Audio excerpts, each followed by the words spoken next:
नमस्कार, प्रणाम, आदाब, सत श्री अकाल, गुड मॉर्निंग एवरीवन। एक बार फिर आपका स्वागत है वायरल सेट पे। आप देख रहे हैं आपका favourite show breakfast news with journalist Parveen. तो आइए सीधा खबरों से की बात करते हैं। पहले सुर्खियों पे हम नजर दौड़ाएंगे। किसानों द्वारा 1810 एकड़ की जमीन के भूमि अधिग्रहण को रद्द करवाने के लिए हुई महापंचायत। फरीदाबाद गुरुग्राम के बीच जल्द चलेगी city bus, CEO Anju Chaudhary ने दिया आश्वासन। उपायुक्त निशांत यादव ने पालम विहार के C2 ब्लॉक में नियमों के विरुद्ध हुई 5 फ्लैट्स की रजिस्ट्रियों को तुरंत प्रभाव से रद्द करने एवं बिजली कनेक्शन काटने के दिए निर्देश। पुराना सामान बेचने के नाम पर कथित NSG कमांडो के नाम पर हुई ठगी, मानेसर साइबर थाना पुलिस ने दर्ज किया केस। GMDA के इंजीनियर हड़ताल पर बैठे, सैलरी ना बढ़ाई तो होगी बड़ी लड़ाई। गुरुग्राम नगर निगम क्षेत्र में कूड़ा उठाने वाली कंपनी इको ग्रीन एनर्जी जल्द ही इलेक्ट्रिक गाड़ियों के माध्यम से उठाएंगी घरों से कूड़ा। गुरुग्राम में पानी की टंकी के गोदाम में लगी भीषण आग, चपेट में आई 3 बसें भी जलकर हुई राख। नीतीश कुमार पहुंचे हरियाणा, इनेलो सुप्रीमो चौटाला से मिले, फिर मुलायम सिंह का भी हाल जाना। 2024 लोकसभा चुनाव के लिए विपक्षी पार्टियों को एकजुट कर तीसरे मोर्चे के गठन के लगाए जा रहे हैं क्यास। तो ये थी सुर्खियां। अभी चलते हैं खबरें विस्तार से। सबसे पहले NBT गुड़गांव टाइम्स हमारे पास है, तो उसके ऊपर हम जिक्र करते हैं। 24 पुलिसकर्मियों को किया सम्मानित। आपराधिक केसों की जांच में बेहतर कार्य करने वाले 24 पुलिसकर्मियों को मंगलवार को पुलिस कमिश्नर कला रामचंद्रन ने सम्मानित किया है। इसमें साइबर सेल सेक्टर 31 से सोना क्राइम ब्रांच के पुलिसकर्मी शामिल हैं। CP ने इन्हें प्रशंसा पत्र देते हुए कहा कि सभी ने जांच करते हुए केस को सुलझाया है। 12 को होगा वार्डों के आरक्षण का ड्रा। चुनावी सरगर्मियां चल रही हैं, लेकिन हम आपको बता दें कि हरियाणा पंचायती राज नियम के किए गए प्रावधान के अनुसार जिला परिषद के वार्डों में महिला, अनुसूचित जाति तथा BCA के लिए सीटें आरक्षित की जाएगी। वार्डों के आरक्षण का ड्रा 12 सितंबर को सिविल लाइन स्थित स्वतंत्रता सेनानी जिला परिषद भवन में निकाला जाएगा। इस ड्रा को लोग सुबह 10:30 बजे से देख सकते हैं। उपायुक्त एवं जिला निर्वाचन अधिकारी निशांत यादव ने बताया कि 2011 की जनगणना के आधार पर जिले की 157 ग्राम पंचायतों को 10 वार्डों में बांटा गया है। 157 ग्राम पंचायतों की जनसंख्या 3,19,132 है। 12 तारीख तक बंद रहेगा इंछापुरी रेलवे फाटक। इंछापुरी रेलवे स्टेशन के नजदीक स्थित फाटक 47C मरम्मत के कार्य के चलते 12 सितंबर तक बंद रहेगा। ऐसे में यात्री इस मार्ग पर न जाकर वैकल्पिक मार्ग का प्रयोग करें। पटौदी रोड GRP चौकी इंचार्ज कृष्ण यादव ने बताया कि उन्हें इंछापुरी रेलवे फाटक बंद करने की सूचना मिली है। रेलवे लाइन मरम्मत के लिए कार्य कर रहा है। यह फाटक 12 सितंबर तक बंद रहेगा। एक सोशल मीडिया के ऊपर खबर वायरल हो रही है कि अब जो गाड़ी के अंदर पीछे की सीट पे बैठे हैं उन्हें भी सीट बेल्ट लगानी होगी, नहीं तो चालान कटेगा। लेकिन अगर हम गुड़गांव पुलिस की बात करें तो खबर थोड़ी सी अलग है। शहर में रियर सीट बेल्ट न लगाने पर अब तक नहीं हुआ है कोई चालान। ट्रैफिक पुलिस के पास नहीं आया है ऐसा कोई आदेश। टाटा ग्रुप के पूर्व चेयरमैन साइरस मिस्त्री व उनके दोस्त की सड़क हादसे में मौत ने सीट बेल्ट की उपयोगिता को जाहिर किया है। शहर में इस साल जनवरी से अगस्त तक 598 रोड हादसे हुए। इनमें 230 लोगों की जान चली गई। इनमें से बहुत से ऐसे मामले थे जिनमें अगली सीट पर बैठे लोगों ने भी सीट बेल्ट नहीं लगाई थी। कानून के मुताबिक कार में पीछे बैठने वालों को भी सीट बेल्ट लगाना अनिवार्य है, लेकिन गुड़गांव के DCP ट्रैफिक वीरेंद्र सिंह का कहना है कि 92 तरह के प्रावधान में गाड़ियों का चालान किया जाता है, पर पिछली सीट बेल्ट नहीं लगाने पर चालान बुक में कोई प्रावधान नहीं है। उनका कहना है कि गुड़गांव में ट्रैफिक पुलिस के पास इस तरह का कोई आदेश नहीं आया है। वहीं गुड़गांव में रोड सेफ्टी संगठन के मुताबिक शहर में 99% लोग पीछे वाली सीट पर बेल्ट नहीं लगाते, जबकि सरकार ने 1 जुलाई 2019 से कार कंपनियों को पिछली सीट बेल्ट के लिए रिमाइंडर अलार्म लगाना अनिवार्य कर दिया है। लेकिन अभी तक सिर्फ अगली सीट पर अलार्म होता है, इसलिए इस पर कोई ध्यान नहीं देता। जबकि रोड सेफ्टी को लेकर केंद्रीय मंत्री नितिन गडकरी ने भी पीछे वाली सीट पर बैठने वालों के लिए सीट बेल्ट को लगाना जरूरी बताया है। तो कहीं ना कहीं सुरक्षा के मद्देनजर ऐसा किया गया है कि कानून है, अनिवार्य है जो पीछे की सीट पर बैठे होते हैं। लेकिन गुड़गांव पुलिस का कहना है कि उनके पास अभी ऐसा कोई आदेश नहीं आया है, कि ऐसा कोई प्रावधान भी नहीं है कि पीछे वाली सीट पर बैठे हुए लोगों के सीट बेल्ट ना लगाने पर चालान काटे जाए। दिल्ली सरकार की एक्साइज पॉलिसी के घोटाले के आरोपों की हो रही जांच, मनीष सिसोदिया के करीबी के ठिकानों पर पहुंची ईडी।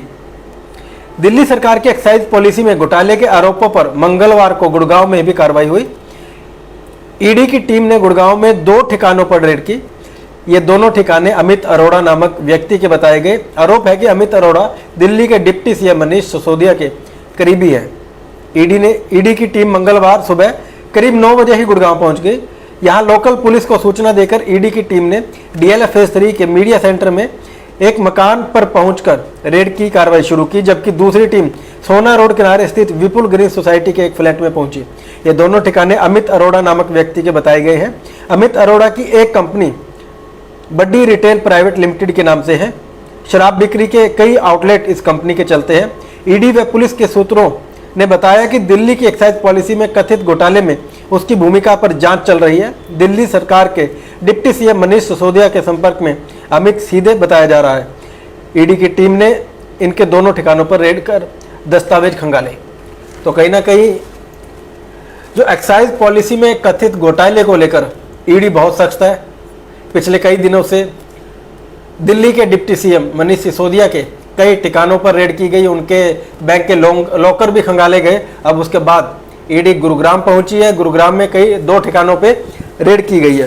ये समय बताएगा कि ईडी के हाथ कुछ लग पाता है या हाथ खाली रहेंगे। आयुध डिपो के पास प्लास्टिक के गोदाम में लगी आग, कई झुग्गियां और 3 बसें जली। ये खबर आपने सबसे पहले कल एक्सक्लूसिव वायरल सच पर भी देखी थी। लेकिन बड़ी खबर यह है कि हाईकोर्ट के आदेशों के बाद भी क्यों कोर्ट के आदेशों की पालना नहीं करवाई जा रही। पुराने शहर के शीतला माता रोड पर मंगलवार दोपहर 11:30 बजे प्लास्टिक स्क्रैप के गोदाम में भीषण आग लग गई। यहां पानी की टंकियों के स्टोर में आग लगी, जो देखते ही देखते आसपास बसी कुछ झुग्गियों और वर्कशॉप तक पहुंच गई। आग इतनी तेज थी कि गोदाम के पास खड़ी एक ट्रैवल कंपनी की 3 नई बसें भी जल गई। सूचना पाकर भीमनगर फायर स्टेशन से गाड़ियां मौके पर पहुंची और कड़ी मशक्कत के बाद आग पर काबू पाया। बड़ी बात तो यह रही कि यह घटना आयुध डिपो के 100 मीटर की परिधि में हुई। बड़ी नोटिस करने वाली बात है कि अगर आला अधिकारी इस कार्यक्रम को देख रहे हैं, और मीडिया की सुर्खियां पहले भी बन चुकी है और वायरल सच ने भी कल इसी बात को पुरजोर उठाया था कि यह घटना आयुध डिपो के 100 मीटर की परिधि में हुई। अगर कोई चूक हो जाती तो बड़ा हादसा हो सकता था। साथ ही में ही सीआरपीएफ कैंप भी है। आयुध डिपो के 100 मीटर की परिधि में साथ में सीआरपीएफ कैंप भी है।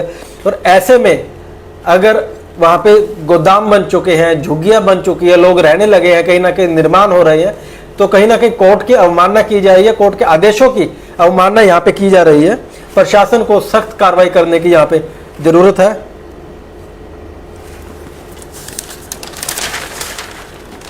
अगले पेज की खबरों पे चले तो बिजली व्यवस्था नहीं सुधारने पर 6 कंपनियों के प्रोजेक्ट रोकने की सिफारिश। डीएचबीवीएन ने एसटीपी से रियल एस्टेट कंपनियों को नया लाइसेंस न देने की अपील। बिजली का अंदरूनी और बाहरी इंफ्रास्ट्रक्चर विकसित नहीं करने वाली रियल एस्टेट कंपनियों पर दक्षिण हरियाणा बिजली वितरण निगम ने नकेल कसना शुरू कर दिया है। 6 रियल एस्टेट कंपनियों को फाइनल नोटिस जारी करते हुए town and country planning department से आग्रह किया गया है कि इन्हें नया लाइसेंस या किसी भी तरह की मंजूरी निर्माणाधीन प्रोजेक्ट को लेकर न दी जाए। साथ ही साथ प्रदूषण नियंत्रण बोर्ड के क्षेत्रीय अधिकारियों से आग्रह किया है कि वे प्रदूषण नियमों के तहत इन कंपनियों पर सख्त कार्रवाई करें। इन कंपनियों की रिहायशी सोसाइटी और शॉपिंग मॉल का अधिकांश हिस्सा जनरेटर पर आश्रित है। यह नोटिस डीएचबीवीएन के मानेसर डिवीजन के एक्सीएन राहुल सांगवान ने जारी किया है। 9X डेवलपर्स को सेक्टर 76 में रिहायशी सोसाइटी विकसित करने के लिए टीसीपी डिपार्टमेंट ने लाइसेंस दिया है। आरोप है कि इस डेवलपर ने 6264 केवीए के मुताबिक 33 केवीए का बिजली अंदरूनी और बाहरी बिजली इंफ्रास्ट्रक्चर विकसित करना था, जो अभी तक अस्थायी कनेक्शन लिया हुआ है। बहुत से ऐसे बिल्डर्स हैं जिन्होंने बिजली के कनेक्शन नहीं लिए हैं, लेकिन कहीं ना कहीं करोड़ों रुपए खर्च कर अपना आशियाना खरीदने वाले लोगों को इसका खामियाजा भुगतना पड़ रहा है। अगली खबर पे हम चले तो फ्रेंड्स कॉलोनी के डाकघर का टूटा दरवाजा दे रहा है हादसों को न्योता। तो प्रशासन से अपील है कि आप संज्ञान लें। मुख्य रास्ते की दीवार भी टूटी हुई है और एक और झुका हुआ गेट कभी भी गिर सकता है। एक्सप्रेसवे के किनारे धड़ल्ले से चल रही है व्यावसायिक गतिविधियां। गुड़गांव फरीदाबाद एक्सप्रेस वे और ग्वालपहाड़ी मांडी रोड के दोनों तरफ 30-30 मीटर एरिया में किसी भी तरह के निर्माण पर प्रतिबंध है। इसके बावजूद 300 से अधिक व्यावसायिक गतिविधियों का संचालन किया जा रहा है। रोज नए निर्माण हो रहे हैं। अब इस सिलसिले में मंगलवार को सीएम विंडो पर एक शिकायत दी गई है। इस मामले में विभागीय कार्रवाई करने का आग्रह किया गया है। संलिप्त अधिकारियों के खिलाफ अनुशासनात्मक कार्रवाई करने की अपील की गई है। ग्वालपाड़ी निवासी राहुल तंवर की तरफ से सीएम विंडो पर याचिका दायर की गई है।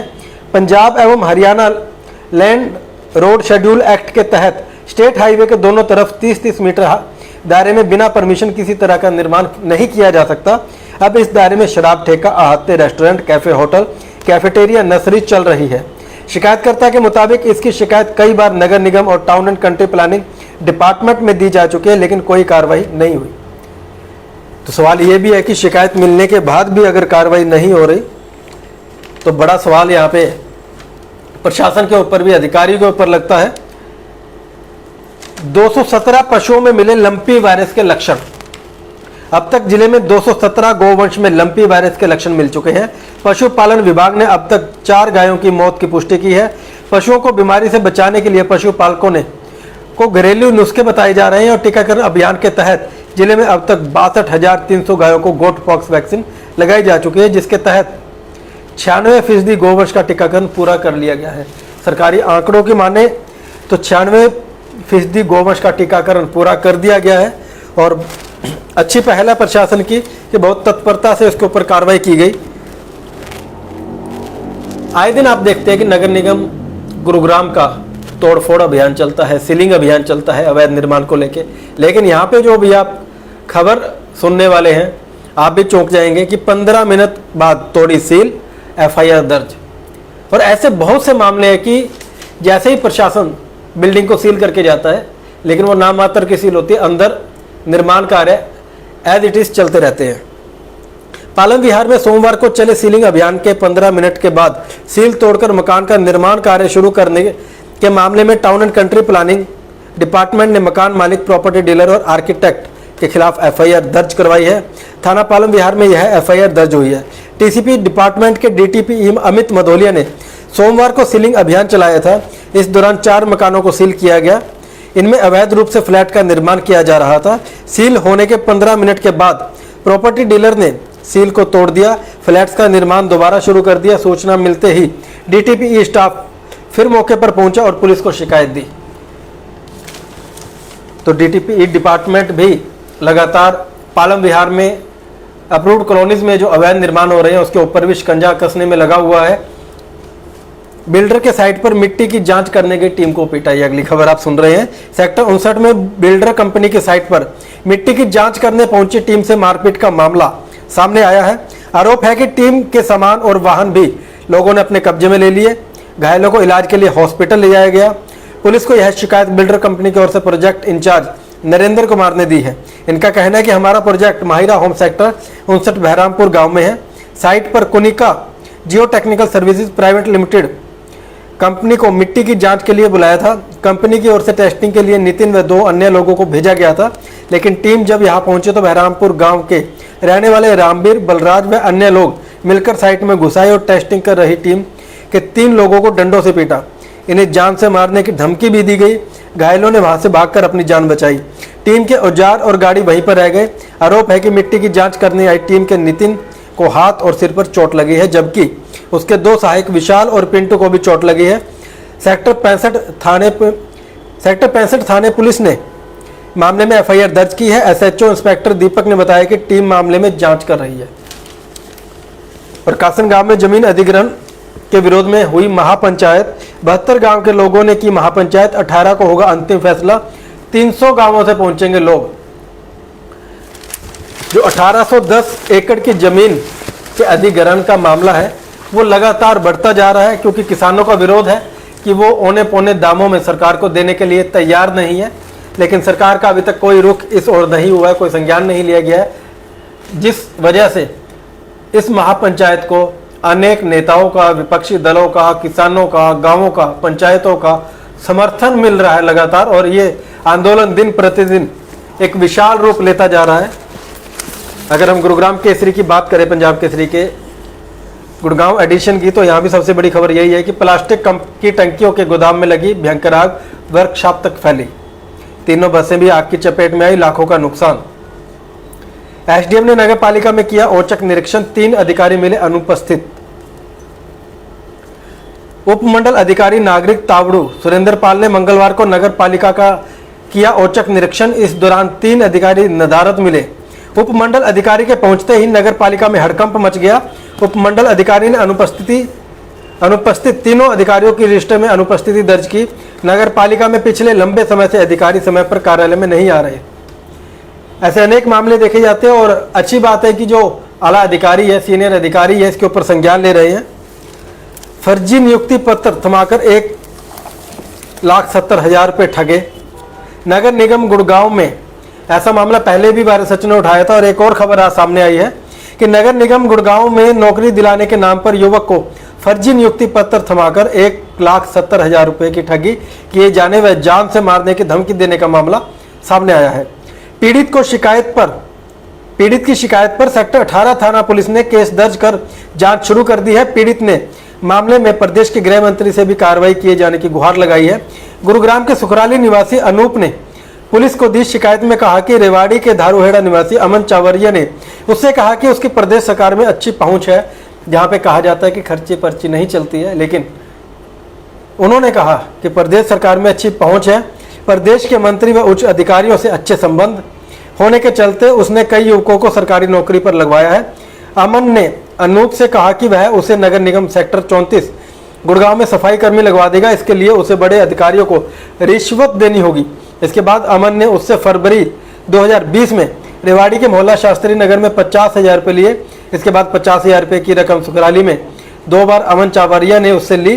कुल 1.5 लाख रुपये लेने के बाद अमन ने उससे कहा कि 20,000 रुपये और देने होंगे, तो उसने अमन के अनुसार सतेंद्र कौर के बैंक खाते में यह रकम डलवा दी। कुछ दिन बाद अमन चावरिया ने उसे नगर निगम गुड़गांव के लिए नियुक्ति पत्र भी दिया, जिसको लेकर वह नगर निगम गया तो वह फर्जी निकला।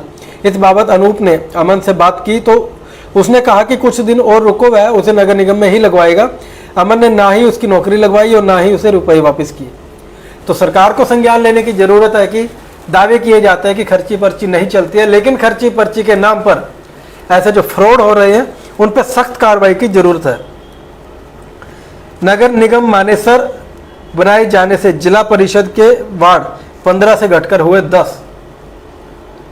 एनएसजी कर्मी बनकर 15,000 ठगने का आरोप। कचरे को कम करने के लिए उठाए जाएंगे ठोस कदम। नगर निगम गुरुग्राम के संयुक्त आयुक्त डॉक्टर नरेश कुमार ने कहा कि बंदवाड़ी में जाने वाले कचरे को कम करने की दिशा में ठोस कदम उठाए जाएंगे।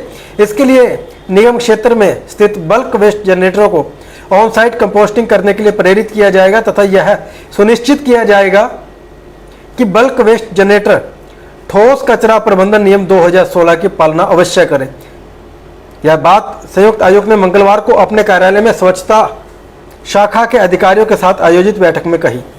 तो कहीं ना कहीं जो बंदवाड़ी में एक पहाड़ बन चुका है पेड़ का कचरे का, उसे कहीं ना कहीं रोकने के प्रयास किए जा रहे हैं।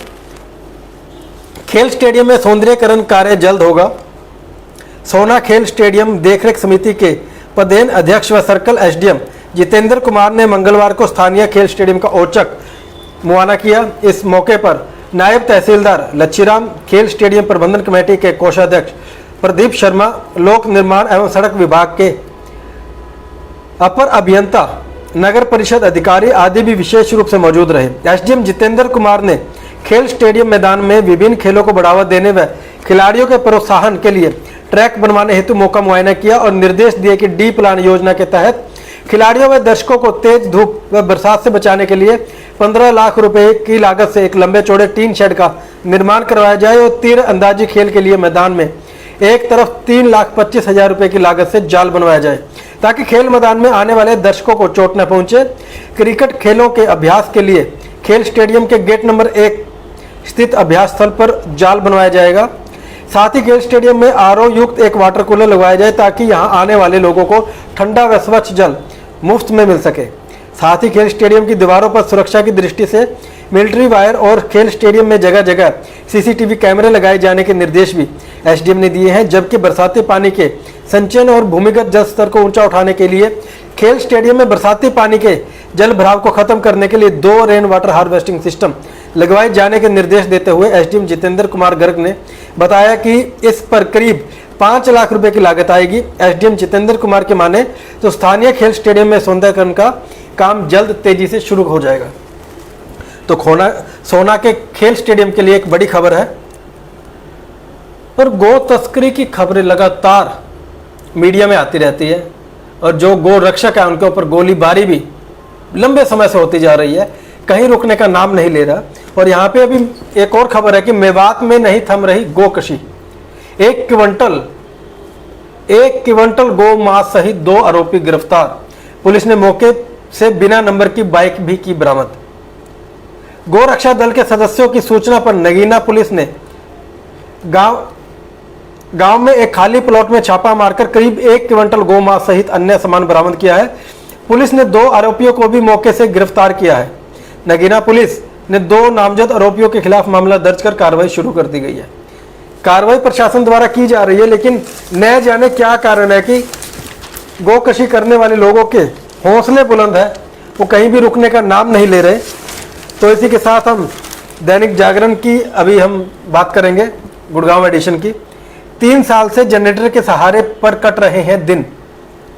जो अभी हम बात कर रहे थे, भी बहुत से बिल्डर ऐसे हैं जिन्होंने बिजली कनेक्शन नहीं लिए गए हैं और जब उनके ऊपर बिजली निगम द्वारा प्रेशर डाला जाता है कि आप बिजली के कनेक्शन ले, तो वो जिन लोगों ने वहाँ पे पैसा लगाकर फ्लैट्स लिए हैं, करोड़ों रुपए अपना इन्वेस्ट किया, उन्हीं से दोबारा पैसा मांगा जाता है।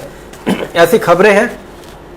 सेक्टर 84 की पाइवोटल दीवान सोसाइटी के निवासी पिछले 3 साल से जनरेटर के सहारे बिजली लेकर काम चला रहे हैं। बिजली निगम के अधिकारी लोगों की परेशानी के प्रति जरा भी गंभीर नहीं है।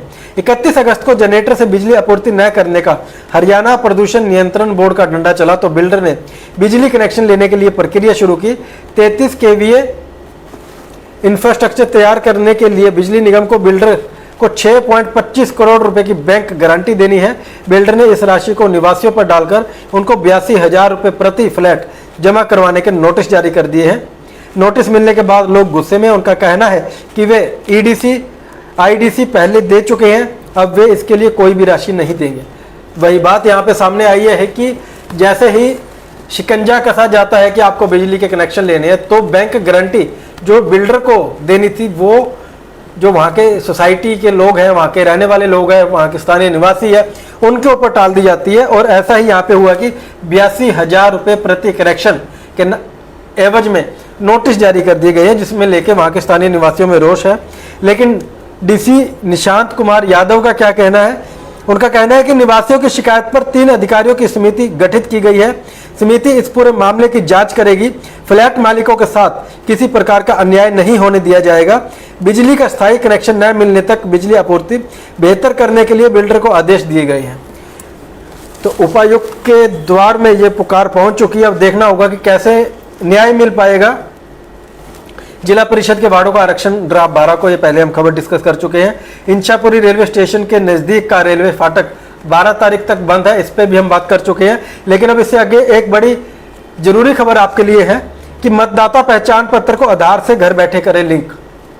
जिला निर्वाचन अधिकारी तथा उपायुक्त निशांत कुमार यादव ने बताया कि 1 अगस्त से सभी 1236 मतदान केंद्रों पर नियुक्त बूथ लेवल अधिकारी घर घर जाकर आधार नंबर को मतदाता सूची के साथ लिंक कराने का अभियान चला रहे हैं।